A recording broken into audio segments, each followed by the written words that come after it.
Hello, welcome back to the reading of the poem of the Vanguard, written by Marie Valtorta, Volume 4, Chapter 416, Part 1. At Solomon's village, excuse me, Jesus says, "You will put here the vision of Jesus and the beggar on the road to Jericho, which you had on 17th May 1944, and immediately after it, the vision of the conversion of Zacchaeus of 17th July 1944. 13th April 1946. Jesus arrives there at the dead of night. The position of the moon makes me think that it is about 2 o'clock a.m. A beautiful moon, just beginning to wane, is beaming in the middle of the clear sky, spreading peace on the earth. Peace and abundant dew, the heavy dew of warm countries, beneficial to plants after the parching heat of the sun during the day. The pilgrims must have followed the gravel bed of the river, which is dry near the banks, and the river is more restricted in its bed because of the summer drought. And from the cane brake they climb up to the wood limiting the banks and supporting them with the network of the roots of the trees growing near the water. "Let us stop here and await morning," says Jesus. "Master, I am aching all over," says Matthew, "and I am afraid I have a temperature." "A river is not a healthy place in summer, as you know," adds Philip. "But it would have been worse if from the river we had gone up to the Judean mountains. That is also well known," says the zealot, who feels sorry for Jesus, to whom they all tell their fears and complaints, but whose mood no one understands. "Never mind, Simon, they are right. But we shall have a rest shortly. Please, only another short distance. And a short rest here. You can see how the moon is going down westwards. Why wake the old man and Joseph, who is perhaps still ill, when it will soon be daybreak? The trouble is that everything is wet with dew here. One does not know where to sit," grumbles the Iscariot. "Are you afraid of spoiling your garment? Never mind. After these forced marches among dust and dew, there's no strutting about in it. In any case, kind Helkai would prefer it as it is. Your Greek frets, those at the hem and round the sleeves are hanging in ribbons on the thorny bushes of the Judean desert, and the one round your neck has been ruined by your perspiration.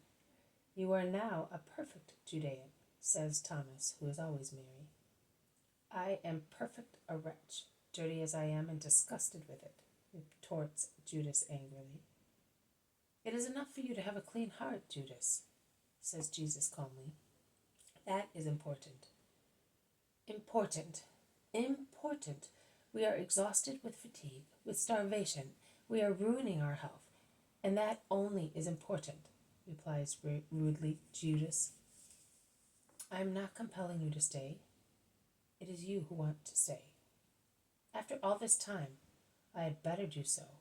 I am—" "You may as well say the word that makes your lips rankle.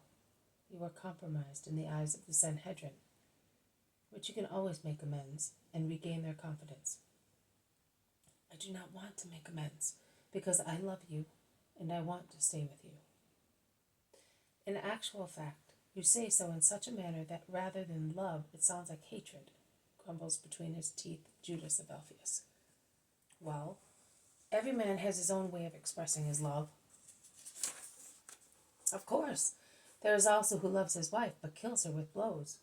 I would not like that kind of love," says James of Zebedee, endeavoring to put an end to the incident with a jest. But no one laughs. But no one, thanks be to God, replies. Jesus advises, "Let us go and sit down on the threshold of the house. The eaves are wide and will protect us from the dew, and there is a footing at the base of the little house." They obey without speaking, and when they arrive at the house, they sit in a row along the wall. But Thomas's simple remark, "I am hungry.